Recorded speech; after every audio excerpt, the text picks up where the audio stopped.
Muy buenas tardes y bienvenidos todos a este evento de carácter familiar. Eso es lo que hemos intentado preparar, que tenemos preparado para esta tarde. Quiero comenzar dando las gracias a la Fundación FASE y a la Asociación Cultural Adaja, organizadoras de esta ponencia, a la Junta de Patrones y a todo el equipo de trabajo. La Fundación FASE, empiezo contándoos un poquito, se dedica desde 1976, que se dice pronto, fundamentalmente a mejorar la sociedad, con iniciativas como la de hoy, como la ponencia de esta tarde, y en general iniciativas de toda clase que van destinadas a promover la unidad familiar, a mejorar la calidad de vida y a fomentar el desarrollo educativo. La Fundación FASE trabaja para fortalecer las familias, algo tan fundamental en esta época, bueno, y en todas, con programas y recursos que potencian los vínculos familiares, proporcionando asistencia emocional a cualquier miembro de cualquier familia ante cualquier situación de dificultad o de vulnerabilidad. La Fundación FASE contribuye a una sociedad mejor, desarrollando proyectos sociales que abordan todo tipo de problemáticas. La Fundación FASE fomenta la educación, impulsando también iniciativas educativas que proporcionan acceso equitativo a una educación de calidad, pues con todo lo que esto implica. La Fundación FASE trabaja mucho en el desarrollo integral de individuos y de comunidades, promoviendo equidad, inclusión y bienestar. La Fundación FASE también colabora con instituciones educativas, ya lo hemos mencionado antes, que se traduce en una mayor y mejor calidad de la enseñanza. Y la Fundación FASE promueve valores, algo tan importante y tan imprescindible, diría yo también, en cualquier sociedad para fortalecer el tejido social y, en definitiva, pues para vivir en justicia y en solidaridad. Este es el compromiso de la Fundación FASE, un compromiso en firme que se traduce en construir una sociedad más sólida, más inclusiva, educada y mejor. Como os digo, este es el compromiso firme de la Fundación FASE y un compromiso personal también de todos los que trabajan aquí. Ojalá sepamos ver todos la importancia de este compromiso y también aprovecho para deciros que en la medida en que cada uno pueda y quiera, ojalá nos demos cuenta de este compromiso y sostengamos este tipo de iniciativas. Porque de verdad que al final es que nos estamos jugando mucho, o sea, nos estamos jugando que la sociedad vaya en una dirección o vaya completamente en dirección contraria. Por eso, para el que quiera colaborar, hay un QR muy facilito, lo tenemos aquí y lo tenéis también en los folios que os hemos dejado encima de las sillas, para poder ayudar con lo que cada uno quiera y con lo que cada uno pueda. Pero yo os animo, de verdad, porque se necesita. Y además, pues porque también es bonito poner ese granito de arena para hacer de este mundo un mundo mejor. Y pues eso, os lo agradezco de antemano. Y ya paso a presentar la ponencia de hoy, paso a presentar a nuestro invitado. El tema es apasionante, de máxima actualidad. Gaza, es posible el diálogo de las civilizaciones.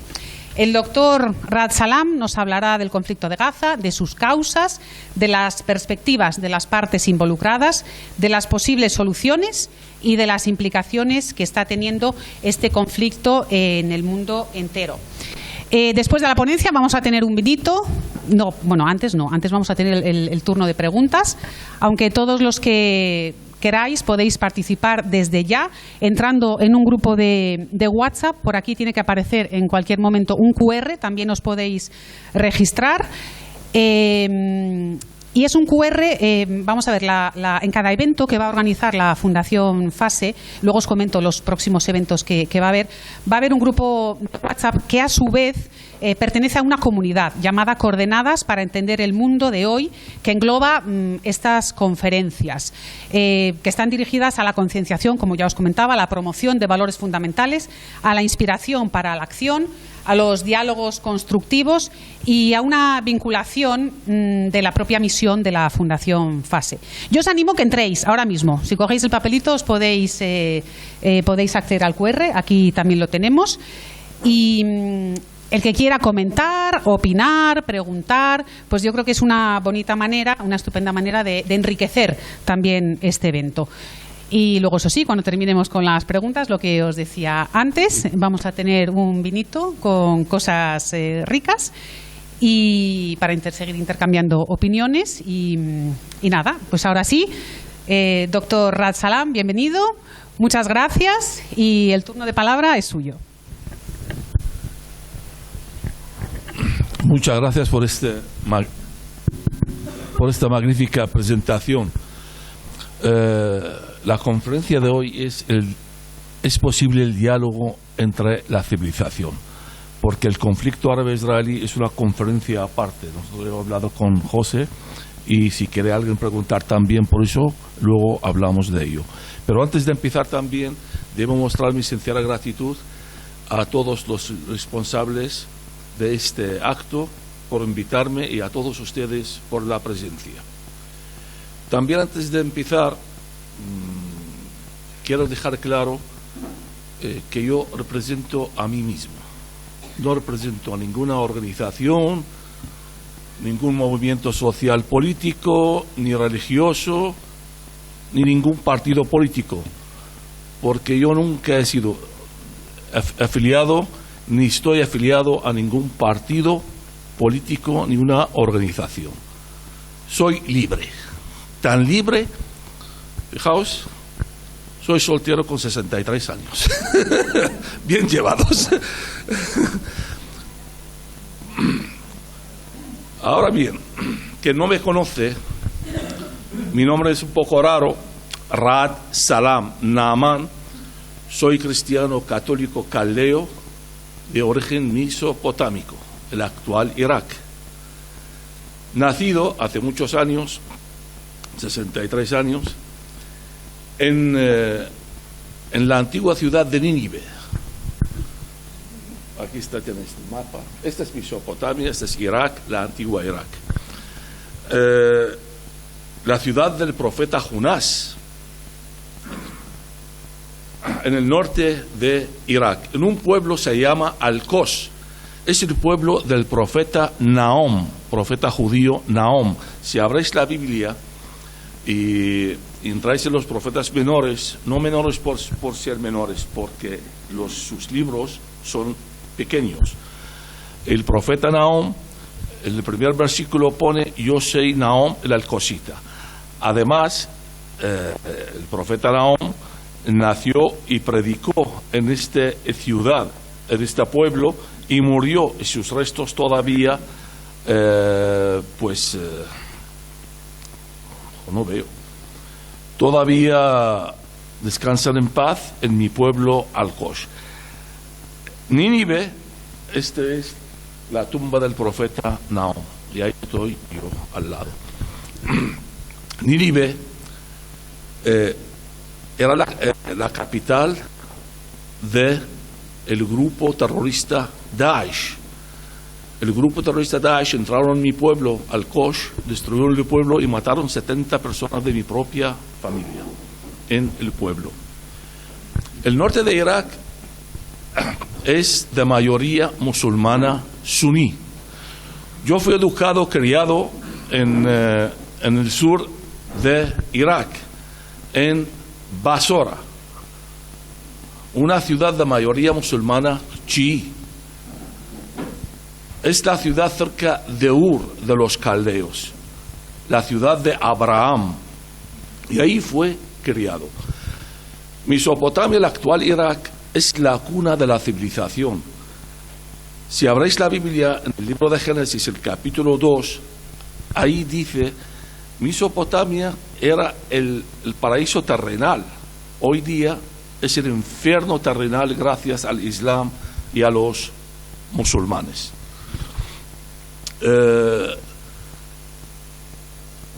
Todos sabemos por qué vino Jesús. Jesús vino para miles de razones, pero principalmente Jesús vino para el sacrificio. para morir en la cruz por todos nosotros, incluso a los que no creen en Él. Y eso es lo que dice el apóstol Pablo en su carta a los Romanos, el capítulo 5, el versículo 12, cuando dice: por un hombre entra el pecado y por otro hombre se quita el pecado. También Jesús vino para predicar el amor y predicar el reino de Dios. Enseñó a sus discípulos a predicar el reino de Dios. Y así fue, según la traducción de la Iglesia católica. Santo Tomás pasó por Mesopotamia para dirigirse a India, donde murió como mártir, haciendo su misión evangelizadora. Dejó en Mesopotamia 2 de sus discípulos, Adai y Mari. Empezaron a predicar el cristianismo en el primer siglo a los nativos de Mesopotamia, formando congregaciones cristianas y grupos cristianos predicando el cristianismo en toda Mesopotamia. Nosotros venimos o somos descendientes de estas congregaciones cristianas del primer siglo.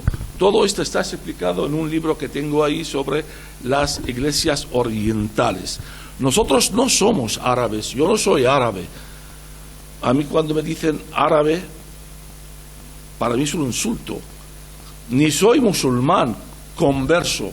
Cuando yo llegué aquí a España hace 22 años, recuerdo todavía cuando me presentaban en la universidad algunos teólogos, algunos obispos, me presentaban como un bicho raro. Este es un árabe musulmán converso. No sabían lo que eran las iglesias orientales. Y eran teólogos, y entre ellos algunos obispos. Claro, yo de aquel tiempo no entendía el español porque no hablaba el español. Hasta que empecé a entenderme, empecé a explicar quién son las iglesias orientales. Somos los primeros cristianos. El cristianismo empezó ahí, en el oriente, no aquí.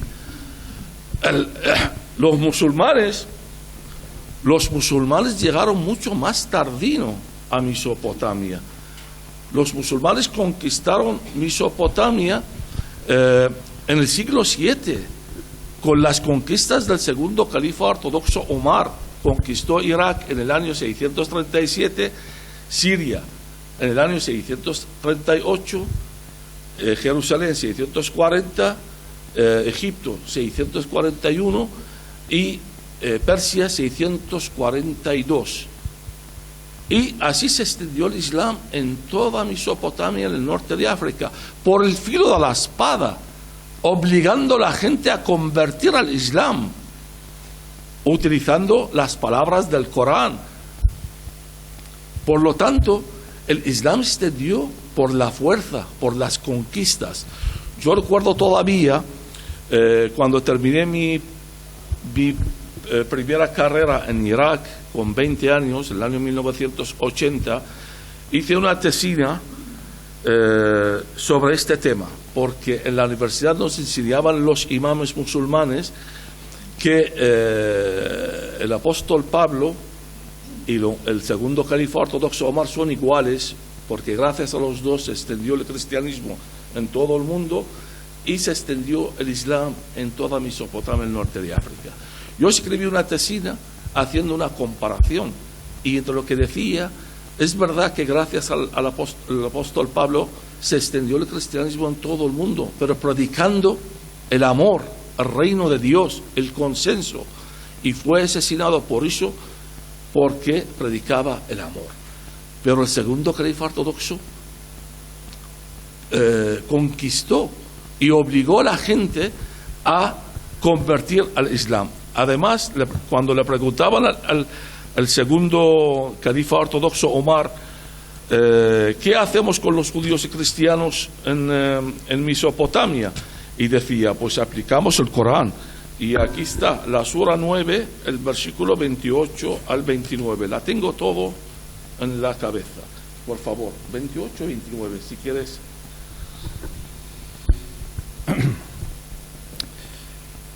Combatid contra quienes, habiendo recibido la Escritura, no creen en Dios ni en el último día, ni prohíben lo que Dios y su enviado han prohibido, ni practican la religión verdadera, hasta que humillados paguen el tributo directamente. Por eso el Islam así extendió en toda Mesopotamia.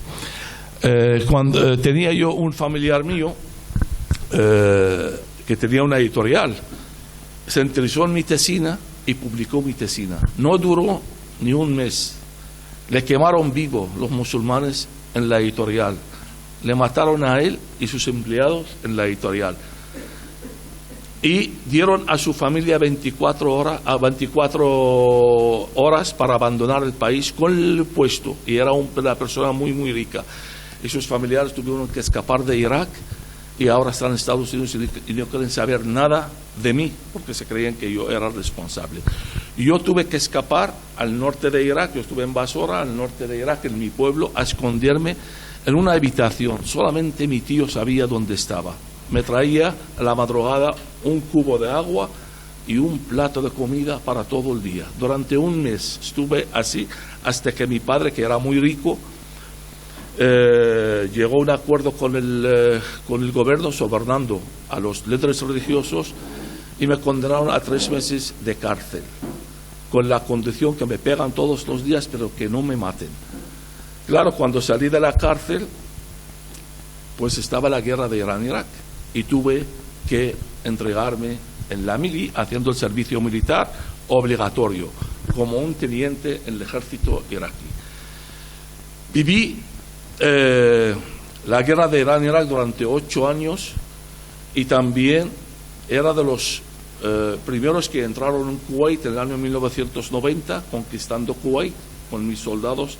Imaginaos un cristiano contra el Islam dirigiendo 50 soldados yihadistas. Estaba muerto de miedo y viviendo con ellos todos los días. Y de los últimos, entré en Kuwait y los últimos que salieron de Kuwait con una bala en el culo. Y luego también participé en la guerra del tormenta del desierto. Estuve casi un mes perdido en el desierto, durmiendo con los cadáveres, bebiendo agua de los radiadores de los coches. Y he sufrido y he vivido una guerra muy, muy dura. Tengo 2 balas en el cuerpo y tengo la cabeza también abierta en 3 heridas. Por eso, durante mi estancia en Irak, he sufrido persecuciones, detenciones, prisiones, condenado a muerte 3 veces y muchos malos tratos. Pero soy afortunado, porque de los pocos afortunados que ha logrado escaparse de Irak, y llegué a España en el año 1998, caí así de casualidad, por suerte, y desde el año 2000 tengo la nacionalidad española y me siento español de pie a cabeza y de corazón. Y este país merece la pena defenderlo y luchar por ello. En mi país, pues he logrado estudiar y tener 2 licenciaturas, filología árabe, estudios árabes islámicos, también licenciado en económicas. Luego hice el doctorado en filología árabe, estudios árabes islámicos. Y en España hice el doctorado en ciencias religiosas. También hice un máster de teología bíblica, tengo un máster también, estudios arqueológicos y lenguas muertas, también otro máster de historia de Mesopotamia y las iglesias orientales. Hablo el árabe perfectamente, el árabe antiguo, clásico, moderno y dialectal. El arameo es mi lengua natal como cristiano, el hebreo antiguo, también sé cifrar tablillas, el sumerio y el acadio. También entiendo el griego y el latín, además del inglés y un poco de español. Por lo tanto, aparte de mis estudios académicos sobre el Islam, el mundo oriental, yo he vivido con los musulmanes, soy de ahí, he vivido con los musulmanes chiíes y sunís, por lo tanto sé lo que digo. Es muy importante hoy día conocer la religión. El conocimiento es muy, muy importante para conocer y para estudiar. Porque todos hemos sentido alguna vez, o hemos dicho, yo tengo mi religión y mi religión es la verdadera. Es verdad que somos cristianos y tenemos la religión verdadera por la gracia de Dios. Pero muchísima gente dice, bueno, como tengo la religión verdadera, pues yo no quiero conocer otra cosa y tengo mi religión.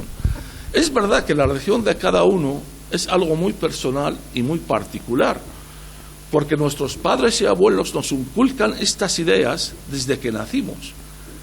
El resultado que seguimos la religión de nuestra familia.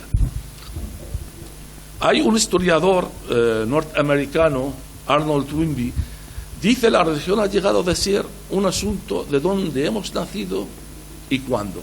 Y no le falta razón a Toynbee, porque si hemos nacido en una familia judía, pues seguramente que crecemos como judíos. Y si nacimos en una familia cristiana, dependiendo de qué cristiano también, católico, ortodoxo, evangelista, pues crecemos como tal. Pero si hubiéramos nacido en un país como Marruecos o como Arabia Saudita, pues seguramente nos crecemos como musulmanes sunís o wahabitas. Y si hubiéramos nacido en Irán, pues crecemos como musulmanes chiíes. Y si hubiéramos nacido en las primeras décadas del siglo XX en un país socialista o comunista, seguramente nos creemos como ateos o agnósticos. Y la pregunta es, ¿merecemos honra y crédito por pertenecer a una religión sin conocerlo profundamente y sin conocer otras religiones para comparar si está en la correcta o no? Otro historiador, Parenter, dice de que estudiar varias religiones no implica que uno pierde su fe, sino fortalece la fe. Y también no le falta razón para Parenter, porque si buscamos en el libro de la Biblia, en el libro de Santiago, el capítulo 2, el apóstol Santiago dice, fe sin obra está muerta, es decir, conocimiento. Y mi maestro, mi gran ídolo, y yo le considero santo también, el Papa Benedicto XVI, dice fe y razón, conocimiento. Y yo, un pobre hombre, un bringao estudiando toda la vida, yo digo, fe sin conocimiento es débil. ¿Por qué? Porque no sabemos defender nuestra fe o nuestra religión si no tenemos el conocimiento exacto de la religión. Os voy a contar una experiencia que me pasó hace muchos años aquí en España, en una universidad muy conocida en España. Fue invitado a un congreso que lo organizamos, fue una encerrona, una organización comunista. Saben cómo soy, yo soy políticamente incorrecto total. Me invitaron para participar en este congreso sobre el conflicto árabe-israelí, compartiendo la mesa con un profesor titular de la misma universidad. Y yo estuve empezando en esta universidad, no sabía bien el español, estuve ahí intentando buscarme la vida para ver si, convalidando mis títulos, para que a ver si puedo entrar en esta universidad. El profesor, el que estaba conmigo, empezó a presentar o a hablar de él mismo, diciendo que él es judío, pero es ateo. No cree en Dios, no cree en Yahvé, no cree en el judaísmo, no cree en nada. Yo no sé en qué creía el tío. niega todo. Está contra el Estado de Israel, está contra el sionismo, está contra Yahvé, contra Dios, no existe Dios, no existe nada, y defendiendo los palestinos y los árabes. Claro, me tocó yo hablar, como soy incorrecto, directamente le dije, pues usted lo que es un imbécil. Directamente, adelante de casi 1000 personas en una sala.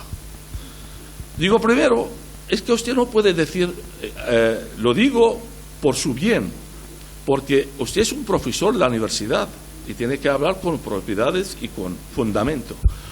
Usted no puede decir que soy judío y soy ateo, porque el judaísmo y el ateísmo no son compatibles. El judaísmo es una religión, y es una religión, está fundado sobre amar el único Dios verdadero, que es Yahvé. Y aparte rezan los judíos 3 veces al día. Yo doy clases del judaísmo y hablo hebreo. Rezan 3 veces al día y su lema principal es el Shema. El Shema, repitiendo los versículos de Deuteronomio, el capítulo 6, el versículo 4 al 6, cuando dice: oh Israel, tenéis que amar el único Dios verdadero, que es Yahvé, con todo tu corazón y con toda tu alma. Y eso es lo que predicó también Jesucristo después en Mateo, el capítulo 5. Por lo tanto, el judaísmo, la base del judaísmo es creer en Dios. Tú no puedes decir que eres judío. Tú puedes decir que yo soy de raza hebrea, de raza israelita y soy ateo. Vale, pero no puedes decir que eres judío. Y era una pena de que en aquel tiempo, en mi charla digo, es una pena que un profesor que no sabe distinguir entre 4 términos principales. ¿Qué es hebreo? ¿Qué es israelita? ¿Qué es el Estado de Israel? El sionismo. El sionismo es un movimiento social, político, racial, nacionalista. Fue fundado por Theodor Herzl en el año 1880. Era un masón. Y de hecho, con mi libro aquí sobre el judaísmo también y de la masonería, hago una comparación entre el judaísmo y la masonería. No tiene nada que ver el judaísmo con la masonería.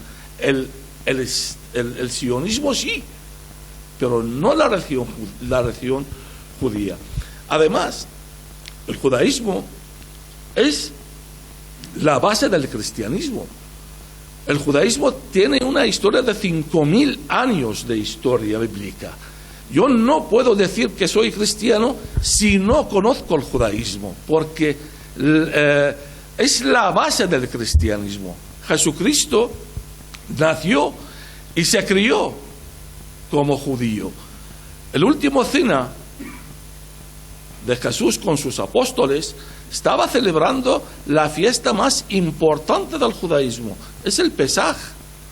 El Pesaj es celebrando la salida del pueblo de Israel de Egipto. Jesús practicaba el judaísmo y aparte dijo en Mateo 5, el versículo 17: no vengo a abolir la ley de los profetas, vengo a cumplir. Por lo tanto, el judaísmo es una religión divina.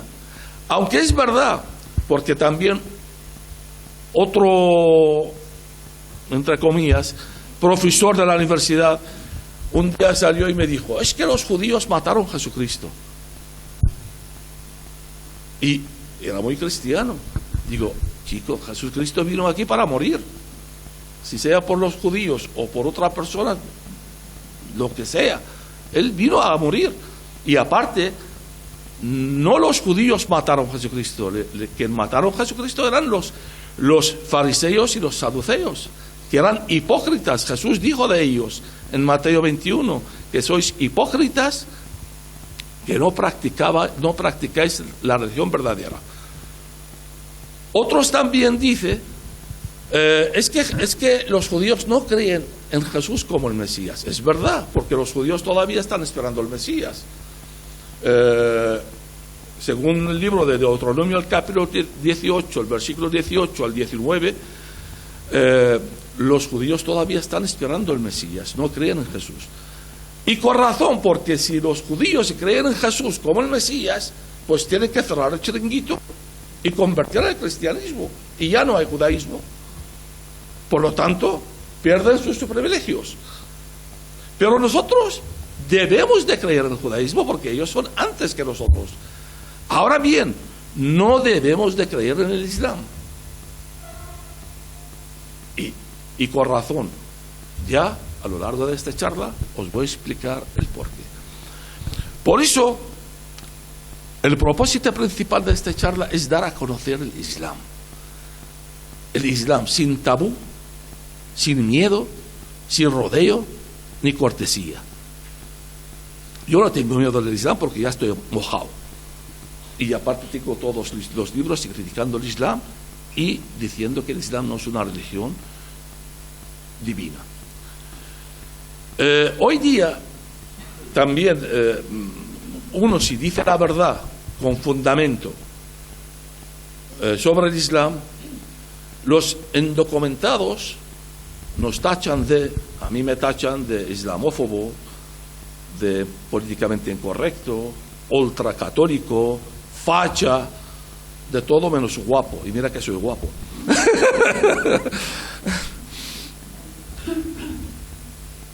Pero estos mismos indocumentados, si un comunista, un ateo, entra en la iglesia, insulta a Jesús, insulta a María, profana la iglesia, insulta al Papa, insulta a todo el cristianismo, le tachan de progres, libertad de expresión, democracia, todo menos racista. Además, y es una pena, porque a mí no me duele, porque llevo toda mi vida escondiendo del Islam y me persiguen los musulmanes y me llaman de todo. Pero es que es una pena que aquí, en un país cristiano, católico, tradicionalmente cristiano, católico, y algunos buenistas cristianos también están contra nosotros. Y bueno, nos dejan apartados por ahí y no nos ayudan, ni dicen nada cuando los musulmanes en sus países de mayoría persiguen y matan a los cristianos ahí. Y nadie dice nada. Pero si nosotros decimos algo sobre el Islam con fundamento, nos tachan de todo. Este es el buenismo el que estamos viviendo hoy día. ¿Por qué tenemos que conocer el Islam? El conocimiento para mí es muy, muy importante. Porque el Islam es parte de la historia de España. Los musulmanes han estado en la península ibérica 8 siglos. Han dominado la gran parte de España durante 8 siglos. Entre los años 711 hasta el año 1492. Gracias a la reina, la Isabel Católica, que echó a los musulmanes de la península arábica. Si no, hasta hoy día los hombres estáis haciendo aquí 5 flexiones al día y las mujeres andar con el burka. También con la llegada masiva de los inmigrantes a España y sus movimientos dentro y fuera del país, debemos de conocer este colectivo. Hacen vecinos, los musulmanes hacen vecinos nuestros, tenemos que saber sus tradiciones, qué piensan, cuál es su objetivo al venir aquí en España. Ellos viven en guetos, entre ellos, practicando su religión, no quieren integrarse en la sociedad occidental, porque para ellos la sociedad occidental es infiel, somos pecadores para ellos. Por lo tanto, ellos vienen aquí para imponer su cultura y su religión en la sociedad española. Además, no hace mucho tiempo hemos oído mucho hablar de la alianza de la civilización, la tontería de Zapatero y de Erdogan, el presidente de Turquía, el diálogo entre las 3 culturas, y han caído muchísimos sacerdotes y obispos y cristianos en esta trampa. Es una trampa.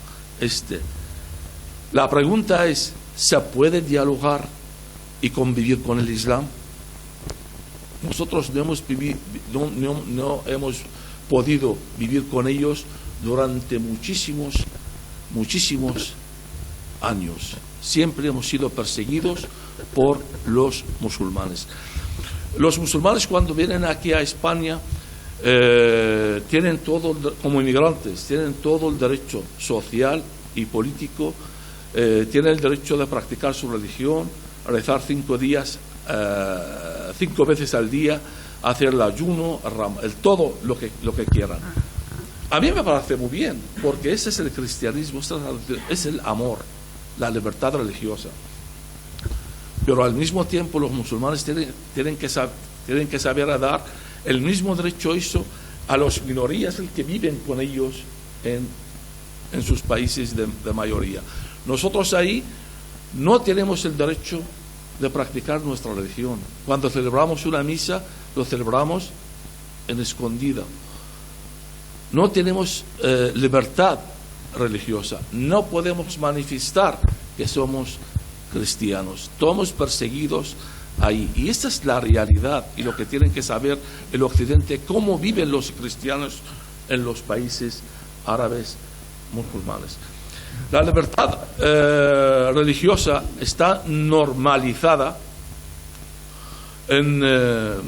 por la ONU desde el año 1948, en sus artículos 2 y 18, y dicen textualmente: todo ser humano tiene el derecho de profesar la religión el que quiera, e incluso a no creer en Dios, sin ser obligado a cambiar su religión o su idea. Claro, todos los países miembros de la ONU están obligados a firmar este decreto y a aplicarlo. La pregunta es: ¿hay libertad religiosa en los países árabes islámicos? Con todo lo que he vivido yo, con mi familia, que mataron a mi padre, me mataron a mi tío, yo he sido toda la vida perseguido, mataron 70 personas de mi propia familia, os puedo asegurar que no tenemos ninguna libertad religiosa ahí. ¿Hay libertad religiosa en el Islam mismo? Os puedo asegurar que el Islam no tiene ninguna libertad religiosa. El Islam es un movimiento social, político, dictatorial. Es como una prisión, como una cárcel.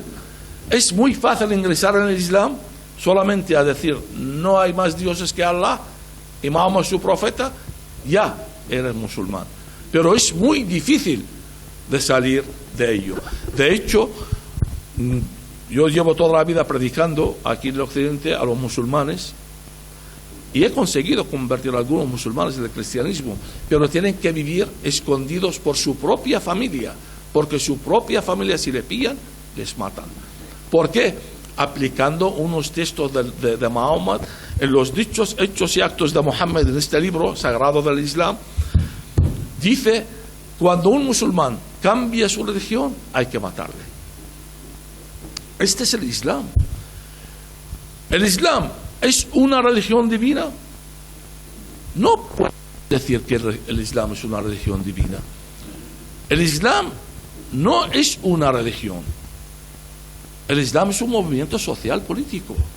¿Por qué? Por sencilla razón. Y he discutido muchísimo con mucha gente y cristianos, sacerdotes, obispos, y en el Vaticano también tuve discusiones, porque es que no se puede decir eso. Por sencilla razón.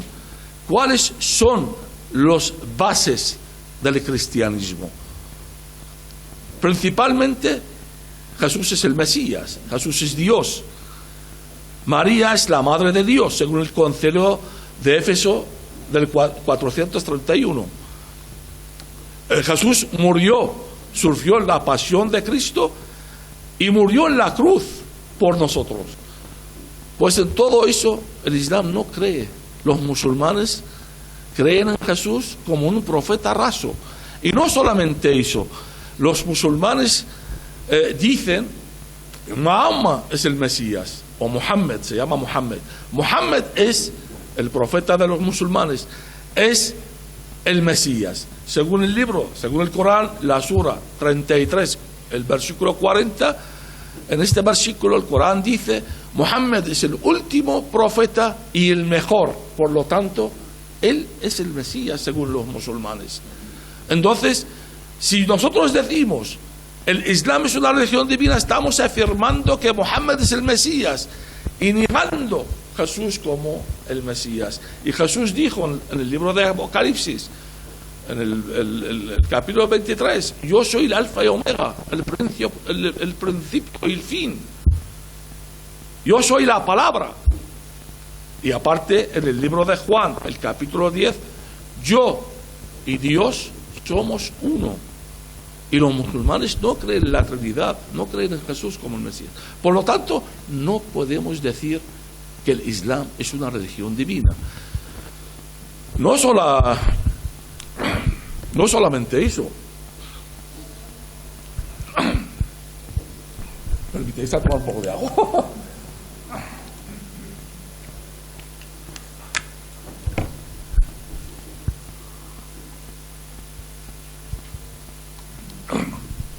El Islam es el cumplimiento de la profecía de Jesús. En Mateo 24, Jesús dijo, vendrán después de mí profetas falsos y muchos les siguen, y además dijo, de sus frutos les conocerán. Y ese es el fruto del Islam: el jihad, matar, conquistar, obligar a la gente a convertir al Islam, la violencia, maltrato a la mujer. Este es el Islam. Y ahí tenéis un libro también sobre la mujer bajo el yugo del Islam, y vais a ver ahí cómo la mujer sufre bajo el yugo del Islam. Y aquí los feminismo, cuando hablan de la mujer, los derechos de la mujer, vete ahí a los países árabes y mira cómo vive la mujer ahí. Ahí la mujer es de verdad, sufre la mujer en estos países. Muchos presuntos especialistas, porque hoy día pegas una patada en la pared y te salen miles de especialistas y arabistas, no sé de dónde traen estos títulos. Yo he estudiado en todas las universidades, las mejores universidades del Islam en el mundo, tengo títulos, y yo no soy ni islamófobo, ni islamólogo, ni arabista, ni orientalista. Hoy día una lee un artículo y ya es arabista, ya es orientalista, ya es islamólogo, especialista en el Islam. Y un montón sale en televisión, no sé de dónde salen estos. Y encima escriben libros y todo eso sobre el Islam. Es que es muy difícil hablar del Islam. Por eso cuando hablo yo del conocimiento, os invito de verdad, os invito a conocer, os invito a investigar, os invito a leer bien las religiones y investigar bien el Islam. Y veis que no es una religión. Para hablar del Islam y los musulmanes hay que estudiar mucho, hay que leer mucho, hay que conocer el origen del Islam, hay que conocer la península arábica, cómo era antes de la llegada del Islam. Hay que conocer el comienzo del Islam y la vida del fundador, el profeta del Islam, Muhammad se llama. Sabéis que en la península arábica, en el siglo VII, al comienzo del siglo VI, los finales del siglo VI y el comienzo del siglo VII, la península arábica era la cuna de las sectas judías cristianas. Todas aquellas sectas, el que no encajaban con las doctrinas del judaísmo, las doctrinas del cristianismo, se oían y iban a la península arábica, y también sectas paganas. Muhammad nació y se creció con estas sectas y aprendió de ellos.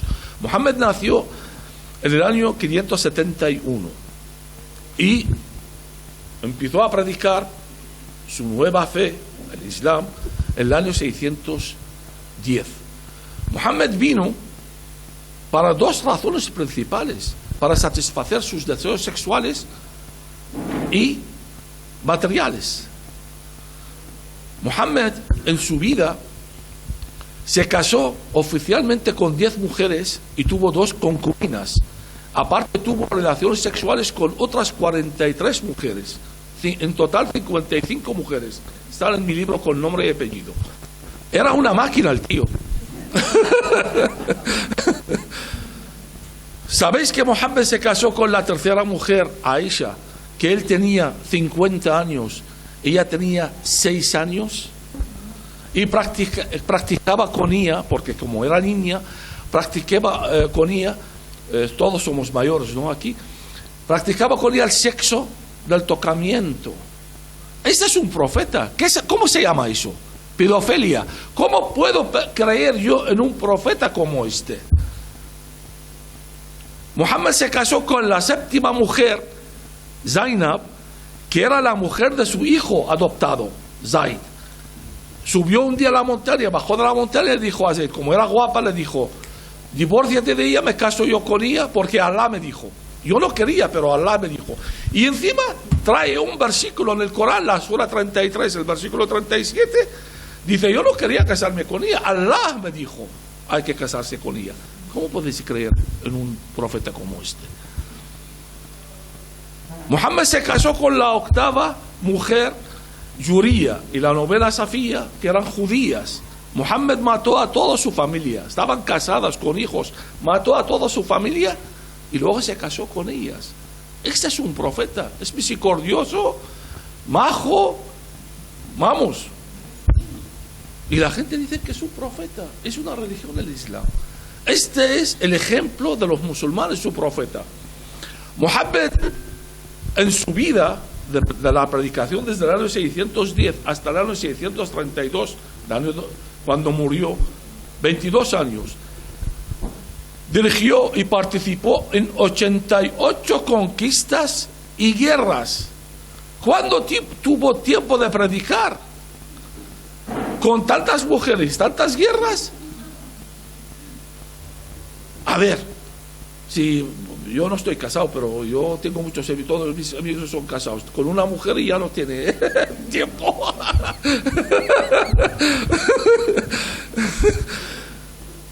Y este tío con conquistas, guerras y mujeres, y a predicar. Y no solamente eso, en su vida, encima, que hay un episodio muy conocido en el Islam, Muhammad, cuando conquistó la Meca, cuando él se fue al Madina y luego conquistó la Meca, llegó a la Meca, había una mujer que le insultaba mucho y no creía en él. Muhammad mismo mandó a dos de sus seguidores a sacar a esta mujer. Esta mujer tenía 100 años de edad, y lo dicen los musulmanes en sus libros. Sacan a esta mujer, la ponen boca abajo y cuelgan cada pierna en el cuello de un camello y le mandan a direcciones opuestas. Y él estaba mirando. Este es un profeta. Muhammad mató hasta su tío por no creer en él. Y luego los musulmanes me insultan en televisiones, en los medios, los imames, en todos los medios me insultan, me llaman mentiroso. Pero si yo conozco, le contesté un día a un imam directamente en Turquía, estuve en un acto, y le dije al imam: pero si yo conozco a Muhammad, he vivido con él, he dormido con él, si todo lo que lo saco en mis libros son de vuestros libros antiguos, eso es lo que decéis vosotros. Y ahí está, si tú coges mis libros, está lleno de pie de páginas, donde saco la información, libros antiguos del Islam. Para hablar del Islam también hay que conocer el Corán, el libro más sagrado de los musulmanes. Esa es la palabra absoluta de Allah. El Corán, según los musulmanes, es la verdad absoluta. Hoy día también algunos presuntos especialistas dicen: no, es que hay dos Coranes, un Corán malo y otro bueno. O hay dos musulmanes, hay dos islames. Hay Islam malo, islamismo, y hay Islam bueno. Pues no, chicos, estos mismos lo que estáis diciendo es blasfemia en el Islam, porque los musulmanes dicen el Islam es uno. Todos los musulmanes creen en el Corán. Y el Corán tiene 255 versículos, animan a matar a los infieles, entre ellos los judíos y cristianos.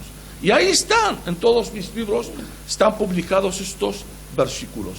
Por lo tanto, este es el Islam. Hay que conocer el segundo libro más importante del Islam también, la Sunna o el Sharia, la ley islámica. Los dichos, hechos y actos de Muhammad. Este es el primer volumen, son 12 volúmenes.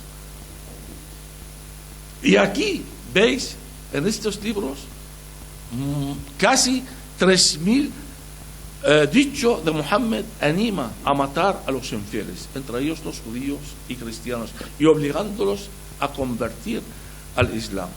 Hay que conocer el tafsir también, la interpretación del Corán y al Sharia o la Sunna. También hay que conocer las escuelas jurídicas del Islam, que son Maliki, Hanafi, Hanbali, Shafi'i, y la quinta, la Ibn Taymiyyah, y la más rígida. Esta es la Ibn Taymiyyah, la escuela de Ibn Taymiyyah. Ibn Taymiyyah fue un radical islámico, vivió en Siria entre los años 1263 y 1328. Es el fundador del salafismo islámico. El salafismo, la palabra salaf, significa antipasado.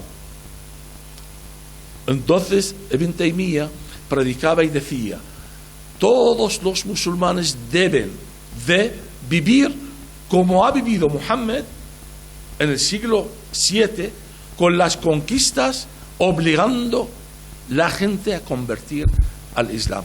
Este es el salafismo. Luego, en el siglo XVIII, el principio del siglo XVIII, Muhammad Abdul Wahhab abrazó el salafismo y empezó a predicar el wahabismo en Arabia Saudita. Muhammad Abdul Wahhab vivió en Arabia Saudita entre los años 1703 y 1791. Empezó a predicar el wahabismo, lo mismo, financiar las conquistas del Islam en todo el mundo. El brazo político del salafismo, del wahabismo, son los hermanos musulmanes. Fueron fundados en Egipto por Hassan el-Banna. Con 12 años, Hassan el-Banna ya sabía todo el Corán de memoria. Hassan el-Banna odiaba a los judíos cristianos y además el occidente. Y en el año 1928 tuvo casi 1 millón de seguidores. Empezaron a predicar el salafismo y el wahabismo en todo el mundo, predicando el Islam, la conquista. Y ahora la mayoría de los musulmanes actualmente son wahabistas, los radicales, son wahabitas y salafismo, y seguidores de los hermanos musulmanes. El brazo armado de los hermanos musulmanes son los grupos radicales islámicos: Daesh, el Shabab, Boko Haram, el Qaeda, el Mahkama. Todos estos grupos radicales son el brazo armado tanto del salafismo como el wahabismo y los hermanos musulmanes. Y están actuando aquí en el occidente. Todo eso hay que estudiarlo bien, pero hay que estudiarlo en su lengua natal, el árabe. A mí lo que más me fastidia aquí en el occidente, viene uno y habla del Islam, digo: pero tú sabes árabe. No. Pero ¿cómo? Entonces, ¿de dónde sacas estas informaciones? Porque es que la gran mayoría de las informaciones del Islam vienen de los libros antiguos árabes. Hay que sacarlos de ahí. Es que tú no puedes hablar por oída o leyendo la Wikipedia. Tienes que investigar. Por eso yo invito a todo el mundo a investigar, a leer, a informarse bien, para fortalecer tu fe. Yo tengo una fe enorme. ¿Sabéis por qué? Porque yo creo que el cristianismo, estoy seguro que el cristianismo es la verdad absoluta. ¿Por qué? Porque conozco todas las religiones y las sectas, y todos son sectas. Pero el cristianismo no. Jesucristo es la verdad y es el Mesías, es hijo de Dios, es Dios, el Dios verdadero. Este es el que fortalece nuestra fe, y por eso lucho, y a mí no me importa que me llamen lo que quieran. ¿Por qué? Porque yo soy cristiano y convencido con mi fe. Y así tenemos que ser los cristianos, con mucha fe. Sea quien sea, yo no soy mejor que los apóstoles de Jesús. Los apóstoles de Jesús murieron por la fe. No soy mejor que los cristianos, es que el que están luchando en los países árabes islámicos, ahí están muriendo. Yo estuve ahora en la Semana Santa, en Reyes, estuve por ahí, por el norte de Irak, jugando la vida. Esos años voy 3, 4 veces para ayudar a mi gente, los cristianos. Están sufriendo ahí, están perseguidos, no pueden hacer nada. ¿Y por qué es importante conocer el Islam y hablar del Islam y enseñar el Islam? Sobre todo yo, porque yo tengo una mentalidad oriental. La mentalidad oriental es diferente de vuestra mentalidad. Nosotros hemos sufrido muchísimo. Nosotros tenemos la mentalidad de ellos, del Islam, porque hoy día, por ejemplo, cuando salen estas imágenes de Gaza, y cuando ves ahí los niños muriendo, las mujeres y todo, es verdad, es triste. Pero este sentimentalismo no existe en el Oriente. En el Oriente ahí, matar a un hombre es matar una mosca. Yo he vivido allí. Yo he nacido en una guerra. Y he crecido en una guerra. Y he vivido una guerra. Y sé cómo piensan los musulmanes. Matar ahí, muy fácil. Además, ¿quién son Hamas en Gaza? Son los hijos, hermanos, maridos, primos de los mismos, los ciudadanos. Ellos se protegen. Y ellos están allí dispuestos a morir por su gente, su hijo, su familia. Apoyan los yihadistas de Hamas. Por lo tanto, este sentimentalismo, nosotros ya hemos pasado de ello. Ya no tenemos este sentimentalismo. Porque la guerra es muy difícil. Es como un día estuve en una tertulia también en televisión y estaban ahí conmigo 2 coroneles españoles. Y hablando de la guerra, yo directamente le pregunté a los coroneles, ¿ustedes en cuántas guerras han estado? No, nosotros hemos estado en misiones de paz. Chicos, misiones de paz para mí eran vacaciones. La guerra es lo peor que le puede tocar un ser humano. Lo peor que le puede desear a un ser humano es vivir una guerra. Mi madre se levantaba todos los días por la mañana, la primera. Abría, digamos, un jardín y luego la puerta, abría la puerta y 3, 4 cadáveres en la puerta. La colocaban y hasta que vengan sus familiares y la cogen. Y no pasa nada. Y ya está. Este es el Oriente. Esta es la mentalidad árabe. Hay que conocerlo bien, la mentalidad árabe. Y hay que conocer también el Islam y el yihadismo islámico. Hoy día también muchísima gente habla del yihadismo y del yihad y no tienen ni idea de lo que es el yihad. Preguntas a uno y dices, ¿el yihad qué es? O sea, el yihad, la guerra, es la guerra santa. Pues no. Hay 4 tipos de yihad. Primero es el irhab. El irhab se llama, significa miedo. Meter miedo en el corazón de los infieles. Y esto lo hacía Muhammad en sus conquistas.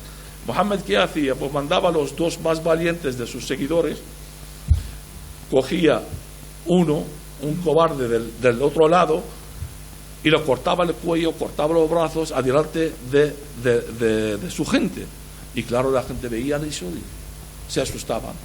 Esos son bestias. Y eso es lo que están haciendo ahora los musulmanes. Esos todos atentados cuando sale uno con un cuchillo, con una macheta en la calle atrás de un policía. Eso es para meter miedo al occidente. ¿Por qué? Porque sois débiles, sois sentimentales, tenéis miedo. Porque por ejemplo, si sale uno con un cuchillo en Irak o en Beirut o en Jordania, directamente 2 tiros en la cabeza a tomar por saco. ¿De qué vas? Le dicen.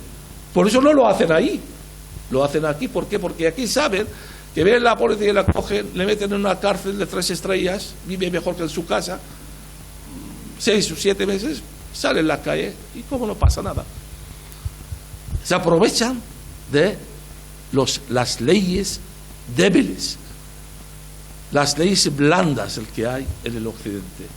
Yo tuve un día en el 2008 una visita a Libia y tuve, no sé, ese privilegio de comer con Muammar el-Gaddafi, pero comer con él. Yo estuve aquí y él estaba ahí y hablando conmigo en árabe y decía: por las leyes blandas del occidente vamos a conquistar el occidente. Eso es lo que dice. Y aparte, Yusuf al-Qaradawi, el presidente de la Liga Islámica, que murió con 93 años, era un jeque en Qatar, murió el año 2002 con el COVID, estaba casado con 12 mujeres. Este tío dijo: vamos a conquistar el occidente por el vientre de nuestras mujeres. Y eso es lo que está pasando hoy día. Yo he trabajado con muchas universidades. Una de las universidades que trabajé fue con la Universidad de Michigan y de San Diego. En el año 2015 me encargaron por la Agenda 2030, este también está explicado en el libro de la masonería, me encargaron de hacer un estudio sociológico sobre el Islam. Y entre lo que decía, el occidente, para mantener una civilización hay que tener una natalidad el 2,2. En Europa está 1,1. En España está 1 y 4 perros. Y los árabes, los musulmanes, vienen del occidente y son 4. Cada familia mínimo tienen 4. Por lo tanto, en poco tiempo van a doblar la población occidental. Además, también, no quiero dejar de entender también, todos los musulmanes son malos. No, porque si 1.600 millones de musulmanes todos son malos o yihadistas, apaga y vámonos, no podemos vivir en este planeta. Pero según nuestros estudios, en el año 2015, hay 4 tipos de musulmanes. El 5% de los musulmanes son ateos agnósticos, no creen en Dios, ni en Allah, ni en el Corán, ni nada. Comen jamón, beben vino y hacen lo que le dan la gana. Pero hay una diferencia entre un árabe musulmán ateo y un occidental ateo. El occidental ateo pasa de todo, insulta a todo, Jesús, la iglesia, a todo. Pero un musulmán, aunque no cree, pero respete su tradición musulmana. Yo recuerdo cuando estuve yo aquí, al principio, cuando vine, era la Universidad de Complutense, más conocida aquí en Madrid, y yo fui ahí y conocí ahí profesores de Irak, de Egipto, de Marruecos, y eran todos, venían aquí por ser comunistas, ateos. Y cuando empezaron a conocerme poco a poco, criticando el Islam, todos se levantaron contra mí. Digo, pero no sois ateos. ¿A ti qué te importa? No. A Mohammed nadie le toca, al Corán nadie le toca. Y me hicieron la vida imposible y tuve que abandonar la universidad. El 10% de los musulmanes son a ratos. Algunas veces rezan, otras veces van y vienen. El 65% de los musulmanes son practicantes. Practican el Islam, pero no practican el yihad. Pero financian el yihad.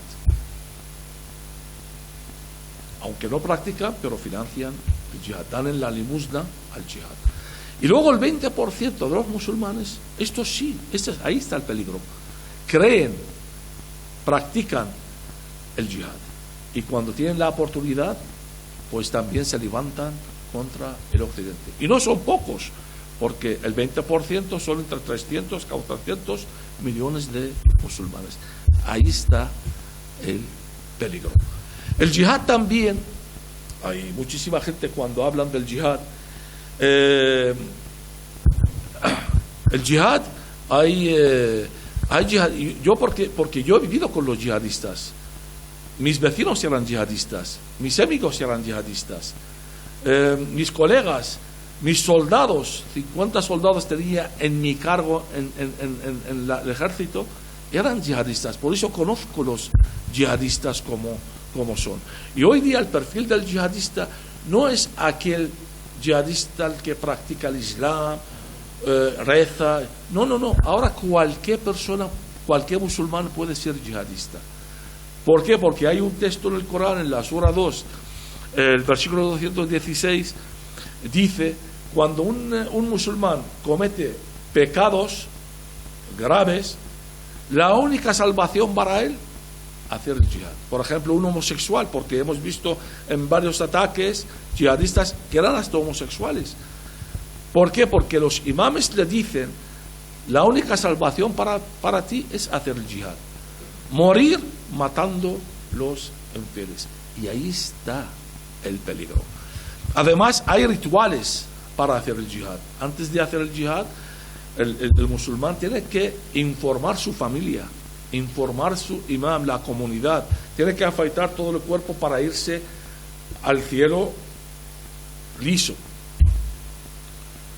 Y es mentira cuando dicen los familiares del yihadista, dicen: nosotros no sabíamos nada. Mentira. Saben que va a hacer el jihad. ¿Por qué?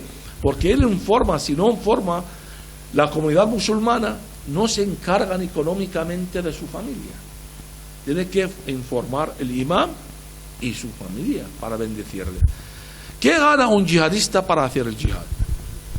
Fijaos, os voy a sacar del Corán directamente para que veáis la falsidad del Islam y lo que es una religión de paz y de amor.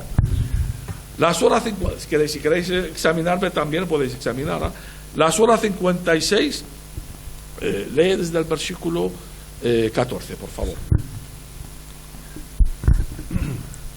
Y pocos de los últimos, en lechos entretejidos de oro y piedras preciosas, reclinados en ellos, unos enfrente de otros, circularán entre ellos jóvenes criados de eterna juventud. Este es el paraíso.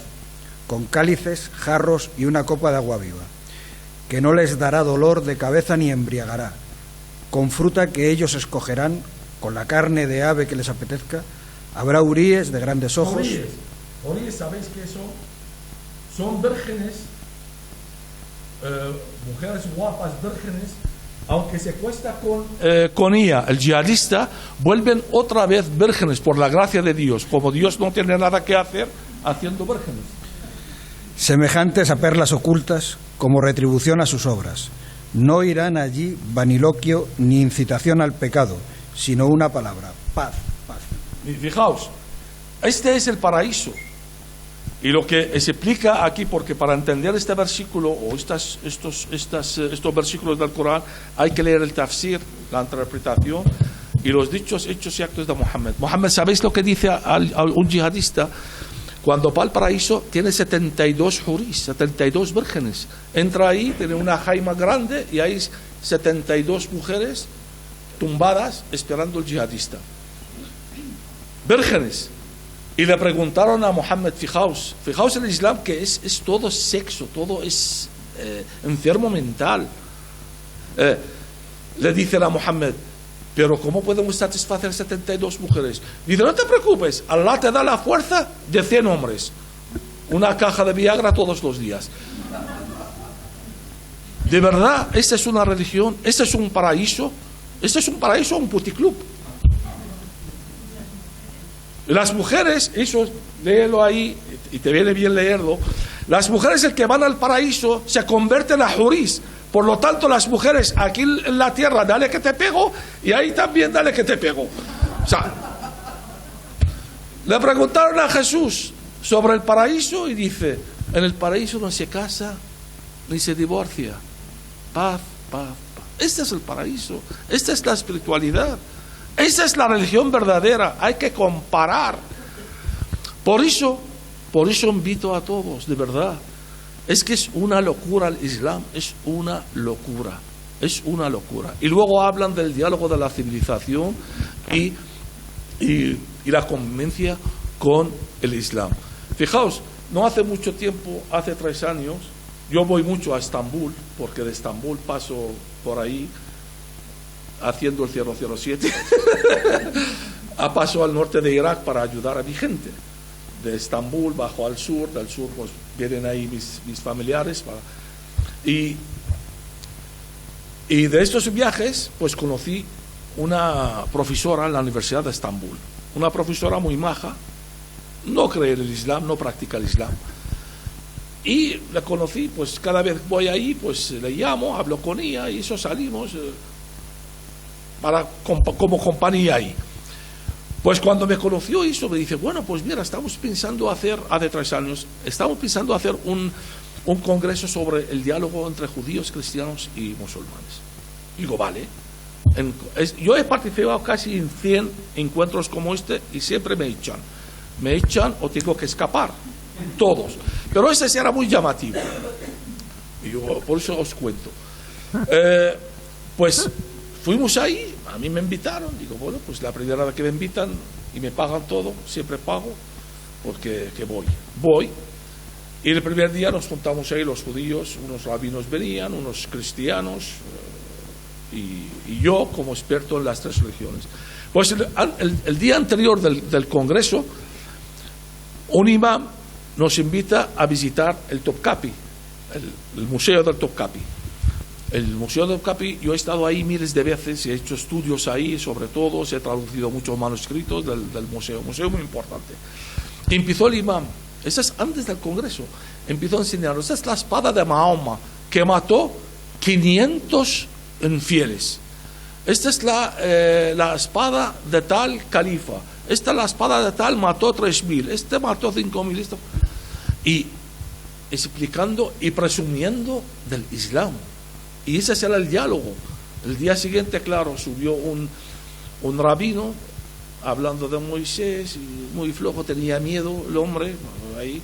Luego subió un cristiano, también, o menos todavía que el judío, muy light. Jesús muy majo, Jesús vino aquí la paz, estamos aquí con la convivencia y con todo. Subo el imam dijo, el Islam es la religión verdadera y todos tenéis que convertir al Islam. El Corán es la palabra de Allah, es el último religión y todo eso. Claro, subimos nosotros los entendidos y yo dije, pero vamos a ver, ¿qué diálogo de civilización es este? ¿Qué convivencia es este? Ayer nos lleváis a un museo, nos enseñáis la espada y estáis presumiendo a matar a los infieles. ¿Quién eran los infieles? Los infieles eran judíos y cristianos, nuestros antepasados. Y ahora viene el imam y nos dice hay que convertir al Islam. ¿Qué convivencia es esta? Si tenemos que convertir al Islam, entonces no hay convivencia. Tú tienes que respetar mi religión y yo te respeto a ti. Pero respétame, respeta lo que tengo que hacer. Y luego, por último, le dije, estáis hablando del diálogo de la civilización. Os leo un versículo del Corán y a ver si hay diálogo. Eso es muy importante. Toma, la sura 5, el versículo 51. Por favor, sí. 51. Creyentes, no toméis como amigos a los judíos y a los cristianos. Son amigos unos de otros. Quien de vosotros trabe amistad con ellos, se hace uno de ellos. Dios no guía al pueblo impío. Este versículo está repetido 12 veces en el Corán. Por eso hay que saber el Corán. Hay que conocer el Corán y la Biblia. Este versículo está repetido 12 veces en el Corán. Y leí este versículo y dijo los musulmanes, ¿creéis en este versículo? Claro, palabra de Allah. Digo, entonces no hay diálogo. Entonces no hay diálogo, tíos. Pues ¿sabéis lo que me hicieron? Me sacaron de atrás de la sala directamente al aeropuerto con 2 policías en el primer avión que va al occidente, porque dice, si te quedas aquí 1 hora más te matan. Y tuve que escapar. Me fui a Italia con lo puesto, dejé mi maleta en el hotel y todo, a Italia, y de Italia vine a España. Este es el Islam, no acepta ninguna crítica. Luego los musulmanes también rezan todos los días 5 veces, y los 5 veces repiten estos versículos. Fíjate, Esta se llama la sura el que abre, el principio del Islam. En el nombre de Dios, el compasivo, el misericordioso. Fijaos, el nombre de Allah, la palabra amor, está repetida 253 veces en la Biblia. Ninguna vez viene en el Corán. Vienen los sinónimos del amor: misericordioso, el pasivo, el compasivo, estos. Pero palabra amor, nada, porque una de las cualidades de Jesús principales, que Dios es amor. 1 Juan, el capítulo 4, versículo 8. Alabado sea Dios, Señor del universo, el compasivo, el misericordioso, dueño del día del juicio. A ti solo servimos y a ti solo imploramos ayuda. Dirígenos por la vía recta, la vía de los que tú has agraciado, no de los que han incurrido en la ira. Quien ha incurrido en la ira, según el tafsir, la interpretación del Corán, son los judíos. Ni de los extraviados. Los extraviados somos los cristianos. Fijaos, los musulmanes desde que crecen 5 veces al día insultando a los judíos y cristianos, y así crecen y quieren diálogo. Y ya por último os voy a invitar a un versículo muy interesante, leerlo aquí. La sura 98, el versículo 6. Este versículo es muy interesante. 6. Los que no crean, tanto gente de la Escritura, la gente de la Escritura, que son judíos cristianos, como asociadores, estarán los infieles, eternamente en el fuego de la gehenna. en el infierno. Esos son lo peor de la creación. Fijaos, los peores de la creación. Le preguntaron a Mohammed aquí, le dijeron: Mohammed, ¿por qué esta gente son peores de la creación? Digo, porque los judíos son descendientes del mono y los cristianos somos descendientes del cerdo. Y eso es lo que nos enseñaban en los colegios en mi país, en Irak, de toda la vida. Yo crecí con estas enseñanzas. El occidente es ignorante del Islam y del objetivo del Islam. El occidente no da importancia a estos versículos del Corán, pero los musulmanes sí, y luchan por ello, y lucharán por ello hasta la conquista futura del Islam a Europa y a España, y principalmente España. ¿Por qué? Porque según la sura 2, el versículo 191, tierra conquistada, tierra musulmana para siempre. Muchas gracias. Vamos a hacer un turno de preguntas. No sé si alguien tiene alguna pregunta que hacer. Si os ruego, por favor, mucha brevedad en las preguntas. Por favor, no hacéis una conferencia paralela. Pregunta. Alegrana. Muchas gracias, señor Ram, por su conferencia. Me ha parecido interesantísima y mi pregunta es muy concreta y escueta. ¿Qué le hizo usted si ha crecido y ha nacido bajo el paraguas del musulmán? ¿Qué es lo que le ha hecho a usted cambiarse al cristianismo? Ah, perdón, vale, bien. Yo soy origen del cristiano, yo soy antes que tú. Bien.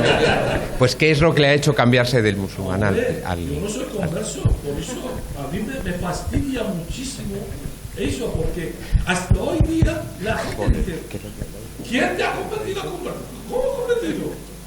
Si yo vengo de antepasados, han aguantado todos estos siglos, desde el primer siglo hasta hoy día, aguantando para ser cristiano.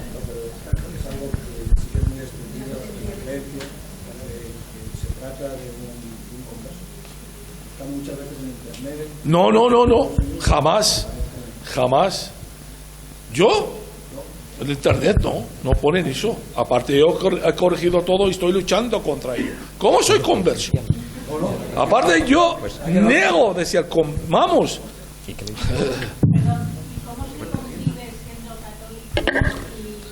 Perseguido toda la vida, porque mira, nosotros hemos sufrido muchísimo yo he sufrido muchísimo y he sido perseguido por mis ideas pacifistas, defendiendo mi fe cristiana, defendiendo mi fe cristiana contra el radicalismo, el fanatismo islámico. Todos. Yo estoy dando la cara ahora, me estáis viendo, pero yo soy uno de millones de cristianos que hay en el mundo árabe musulmán. ¿Sabéis? En Irak,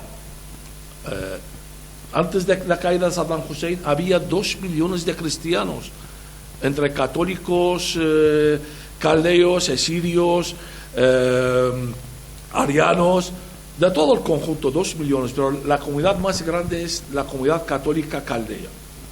Hoy día, después de la caída de Saddam Hussein, no quedan solamente entre 150 y 200.000 cristianos. Y los que están ahí no saben qué futuro les esperan.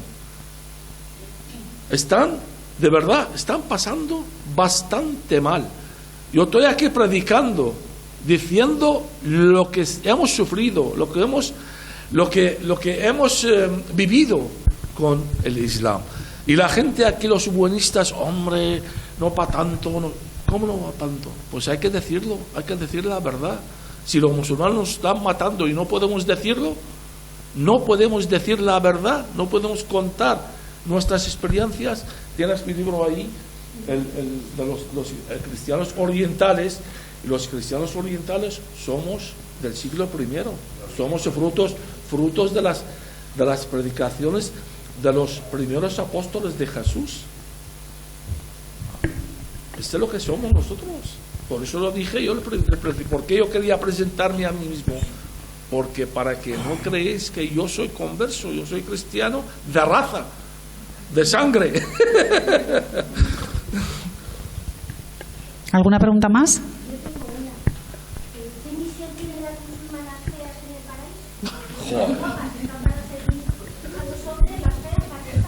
paraíso? Las feas se convierten, según el Islam, a guapas. Por gracia de Dios, por gracia de Allah. ¿De verdad? Se convierten a guapas y vírgenes, por la gracia de Allah.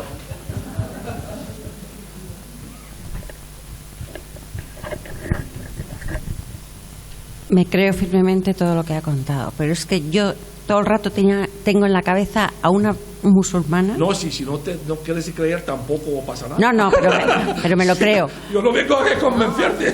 Pues no, pero es que yo tengo todo el tiempo a una musulmana que es adorable, que reza, súper practica y en muchas cosas es ejemplar a los cristianos. Y claro que y ella le preguntó, pero lo que está pasando en Gaza, pero no, esos no son los musulmanes, porque el musulmán es paz. Pues es que no estabas escuchando mi conferencia. ¿Cómo que no? No. Hay algunos buenos, sí. Nada, porque yo estoy diciendo 1.600 millones de musulmanes, algunos buenos. Algunos. Algunos. Y justo me ha caído a mí. No, millones, hay millones. 1.600 millones, imagínate.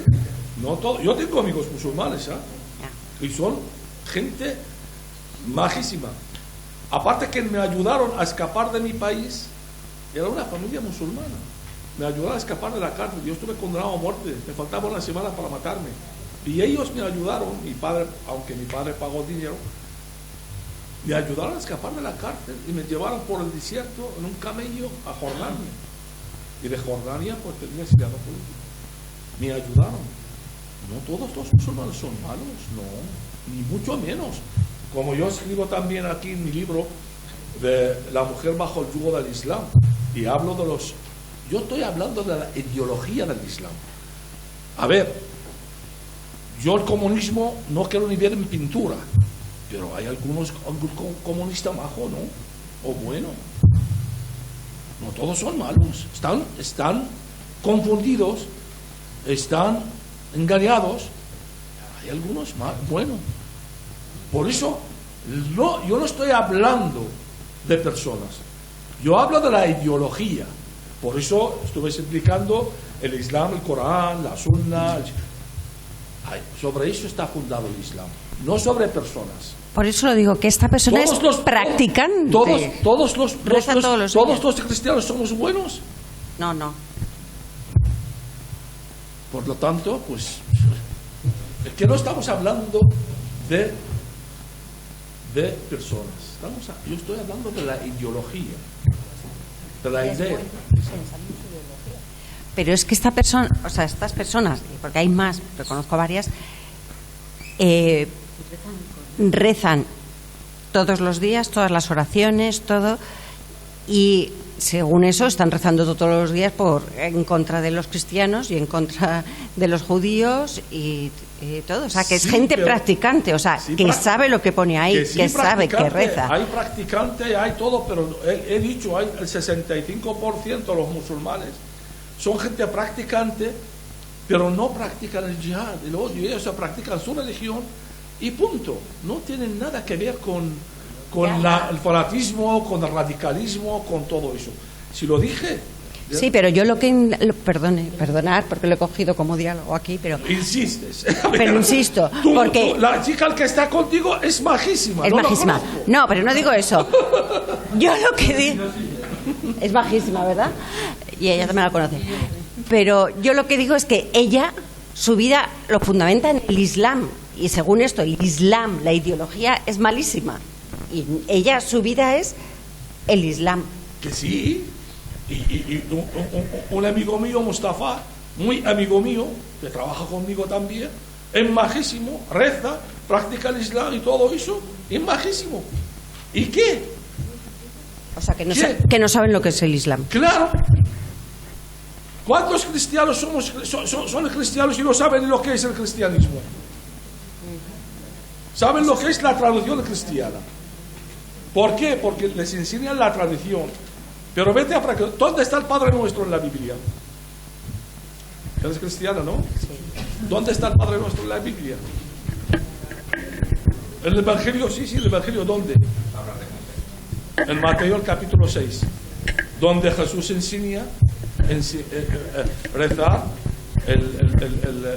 Estas son cosas básicas para uno que tiene fe. Por eso yo desde el principio de mi conferencia estuve hablando del conocimiento. Y el conocimiento es muy importante. Primero tenemos que conocer nuestra religión, luego conocemos otras religiones para que podamos defender nuestra religión. Esta gente es una practicante del Islam, pero no se meten en el radicalismo, en el fanatismo. Gente buena. No pasa nada. Nosotros lo que tenemos que hacer es ayudarles, abrirles. Yo, como por ejemplo, con mi amigo Mustafa, estoy siempre hablando con él del Evangelio, de la Biblia. Sí, yo creo, me gusta. Pero él sigue su religión. Yo le respeto, mientras que él me respete, yo le respeto. Y eso es lo que tenemos que hacer los cristianos. Pero el problema está cuando ellos no respeten nuestra religión. Cuando quieren imponer su religión encima de nuestra creencia. Y nosotros tenemos la verdad. Por lo tanto, ahí tenemos que aguantar y mostrar de que nosotros tenemos la verdad. Bueno, muchísimas gracias por la conferencia. Yo quería preguntarle si existe alguna reacción de las mismas personas, sobre todo a lo mejor mujeres o incluso hombres, que están soportando esta religión que, bueno, después de lo que usted ha estado contando, es como casi satánica, ¿no? Es horrorosa, es terrible, ¿no? Entonces, digo yo que habrá personas que piensen, que yo qué sé, que tengan un nivel cultural, que hayan leído, ¿no?, que esto lo verán como una falsedad, como una intromisión en sus vidas, ¿no? Entonces, hay personas se han convertido al cristianismo, hay imames, si entras en el internet, YouTube, hay muchísimas páginas web de algunos imames, se han convertido al cristianismo y están luchando para desvelar el Islam verdadero. Y luego hay también mujeres, mi libro también sobre la mujer bajo el yugo del Islam. En el año 1928 un tal Huda Sha'rawi se llamaba, era una defensora de la mujer y revolucionaria en aquel tiempo, y se rebeló contra el Islam, se fue a un congreso a Italia y se rebeló contra el Islam, y a la vuelta volvió con 100 mujeres musulmanas con el velo. Cuando llegaron a la estación del Cairo, quitaron el velo y salieron una manifestación contra el Islam y pidiendo el derecho a la mujer. ¿Cuál era la respuesta del Islam y los imames? Muy sencillo. Salieron con las metrallas y empezaron a disparar a las mujeres y mataron casi 80 mujeres de ellas. Y ya está, se calmó. En Irak hubo un movimiento laico, islámico. De hecho, el partido Ba'ath, por ejemplo, el partido de Saddam Hussein, es un partido socialista, social comunista, laico, no cree en el Islam. Hicieron un movimiento de reforma del Islam. Ellos eran nacionalistas, pan-árabe, no pan-islámico. ¿Qué es lo que pasó? Pues estos revolucionarios, estos reformistas, fueron todos asesinados y colgados en la horca, en la cárcel. Y eso es lo que pasa cuando se levanta un movimiento, acaban con ello. Ahí no hay democracia, no hay libertad. Ahí es la ley islámica. Ahí la condena es a muerte. Cualquier cosa dices contra el Islam. Os voy a decir una cosa muy sencilla. En la lengua árabe, yo soy filólogo, la lengua árabe, la P y la B, no hay P ni B. Entonces, todo para los árabes es B. Yo, para hacer una tesina sobre la filología árabe, digo, bueno, pues hacemos un B con 3 puntos abajo, que no hay esta letra. Añadimos una letra. Me condenaron a 6 meses de cárcel. ¿Por qué? Porque era un intento, y me condenaron a 6 meses de cárcel gracias a mi padre, porque mi padre yo era un grano en el culo para mi padre, porque el pobre era con la maleta de dinero y atrás de mí, pagando, solo guardando para rescatarme. Porque era un intento de cambiar el Corán. Ellos así interpretaron mi intento.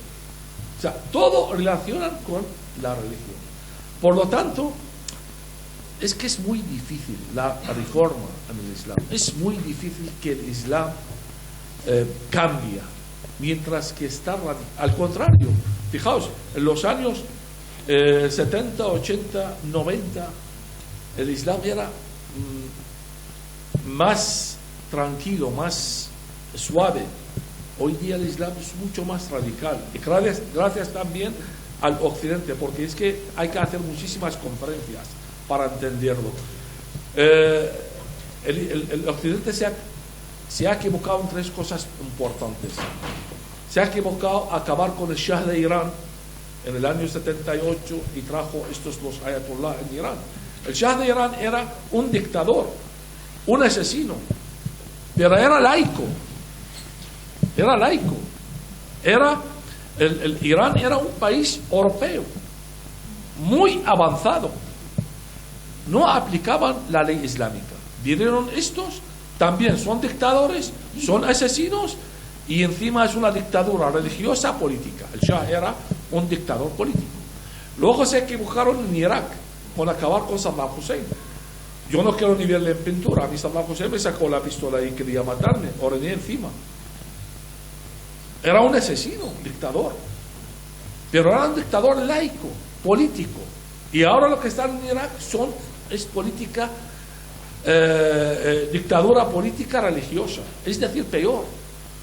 Y luego se equivocaron con la primavera árabe. Cambiaron todos los regímenes laicos y trajeron gobiernos islamistas. Y esta es la equivocación. Por eso se aumentó el radicalismo, el fanatismo islámico en todo el mundo, no solamente en los países árabes islámicos.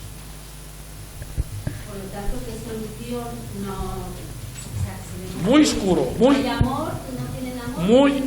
Muy oscuro. Si no hay, yo la solución, la única, lo explico también en uno de mis libros, la única solución es volver a los años 70 y 80 con regímenes dictatoriales laicos.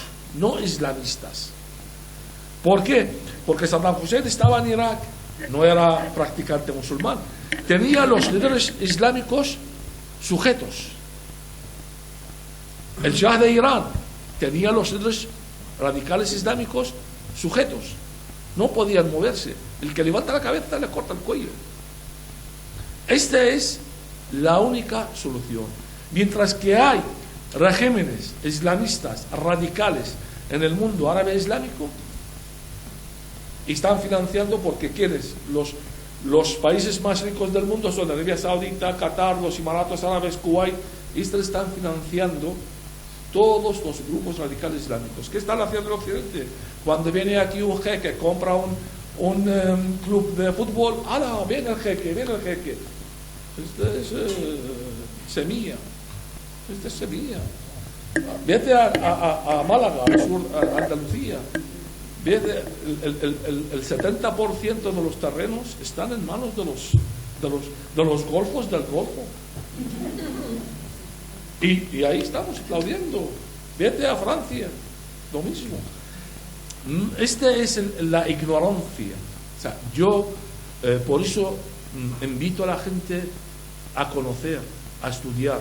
Hoy día los políticos en el Occidente no vienen para servir la patria, ni para pensar en el futuro, en las generaciones y generaciones. Ahora vienen los políticos, los partidos políticos, piensan en su beneficio y el beneficio de su partido. Trabajan para sus 4 años de gobierno, pero no piensa más allá de estos 4 años.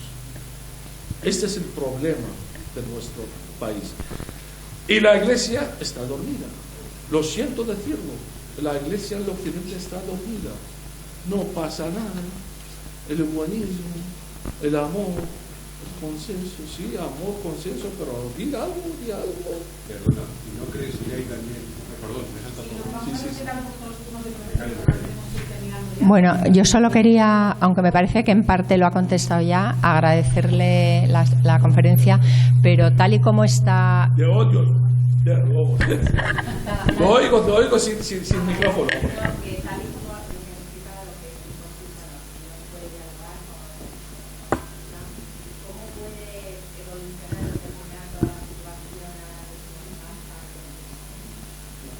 Es que estuve explicando eso, ya hemos explicado eso. En Gaza no hay solución.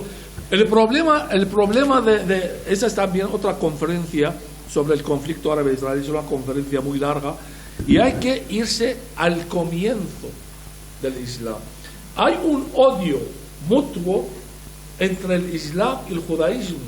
El problema no es Gaza, no es Jerusalén. El problema es mucho más profundo que eso. Y si mañana los palestinos, aparte, ¿qué dicen? Nosotros somos descendientes de los filisteos. Y los filisteos desaparecieron desde el siglo I, que no había filisteos. Y aparte los árabes no tienen nada que ver con Jerusalén. Ellos conquistaron Jerusalén en el año 640. En la misma época, el que conquistaron también el Andalus. Por eso, lo que estoy diciendo, para ellos, tierra conquistada, tierra musulmana para siempre. No hay una solución para el conflicto árabe-israelí. Esta guerra ha empezado el 7 de octubre del año 2023 y sigue hasta ahora. Llega el momento y paran. Hasta la próxima.